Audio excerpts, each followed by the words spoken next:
नमस्ते सम्पूर्णमा। आज म चाहिँ चिकन मोमो र यसको झोल बनाउँदैछु। यसको लागि चाहिँ मैले चाहिने सामग्री सबै काटकुट पारेर भुटभाट पारिसकेँ र पिस पास्ने पारिसकेँ। यसलाई चाहिने पिनट मेन भए भटमास नभए पिनट भए पुग्छ र यसलाई फुटेर पिसेर पानी हालेर खनाएर मजाले कराईमा पकाउन थोरै चिकन किपको सानो चप्टी राखेँ। अनि यसपछि चाहिँ यो मेरो मोमो यता पाक्दै थियो। पाकिसक्यो यो पाकेपछि चाहिँ बाबालाई हो भने यो चाहिँ मेरो दादा र मेरो लागि हो।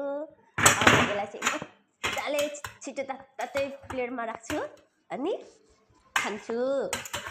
यो चाहिँ पहिला दादालाई अनि फेरि मेरो प्लेटमा राख्छु, किनकि ठुलो मान्छेलाई पहिला दिनुपर्छ नि त।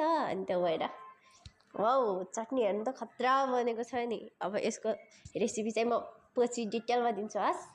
यसपालि त मैले दिन सकेन, जे जति देख्नुभयो त्यति हेरी बनाउनु होला। तर यस्तो चटनी चाहिँ खत्रै हुँदो रहेछ कि मैले अहिलेसम्म बाहिर पनि खाएको थिएन हो। यस्तो मिठो हुँदो रहेछ।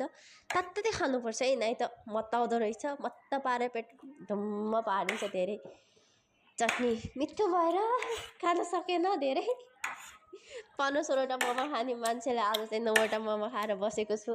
धेरै चटनी मिठो भएर खान सकेन। हजुरहरूलाई कस्तो लाग्यो? राम्रो लाग्यो भने लाइक कमेन्ट सब्सक्राइब गरिदिनु होस्। Thank you.